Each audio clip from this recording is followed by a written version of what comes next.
Patong-patong na kasong kriminal sa Office of the Ombudsman naman ang hindi inaasahang pamasko na natanggap ni Executive Secretary Ralph Recto at dating PhilHealth President Emmanuel Ledesma kaninang umaga. Kaugnay ito ng naging ilegal na paglipat ng 60 bilyong pisong pondo ng PhilHealth sa National Treasury. Mga detalye tinutukan ni Val Gonzalez.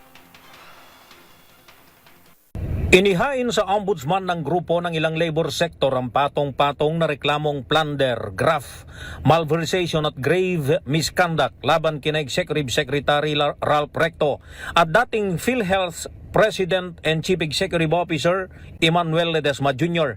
Ayon sa abogado ng mga complainant na si Attorney Jaime Miralles, ito ay may kinalaman sa illegal na pagtatransfer ng 60 billion pesos na pondo ng PhilHealth sa National Treasury ng kalihim pa ng Finance Department si Secretary Recto noong 2024. Actually, yung pinahil namin ngayon ay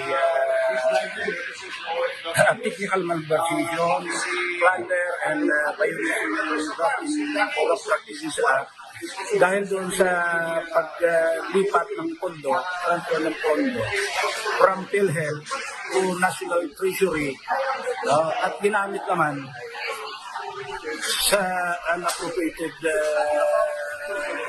project ng gobyerno. So maliwanag po yan. Iyan po ang complaint namin na nakapatid doon sa decision finding ng ating Korte Suprema na illegal and unconstitutional yung mag-transfer ng pondo amounting to 60 billion at the time of Finance Secretary Ralph Recto and at the time that I forgot the first name of CEO President Ledesma of PhilHealth. Sabi ni Attorney Miralles, hindi ito katanggap-tanggap para sa mga ordinaryong manggagawa, lalo pat ginamit ang pondo sa ibang programa na hindi naman laan para dito.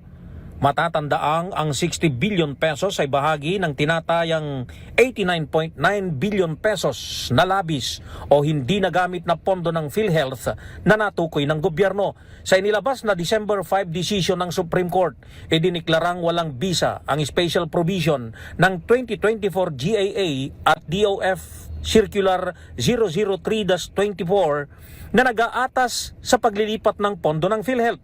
Sabi ng kataas-taasang hukuman, labag ito sa Universal Healthcare Act na nagsasaad na ang pondo ay para sa mga benepisyo at serbisyong pangkalusugan lamang.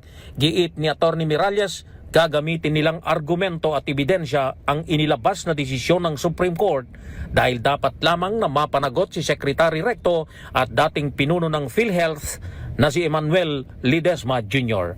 Para sa MBC TV Network News, ako si Val Gonzalez, DZRH, una sa Pilipinas, una sa Pilipino.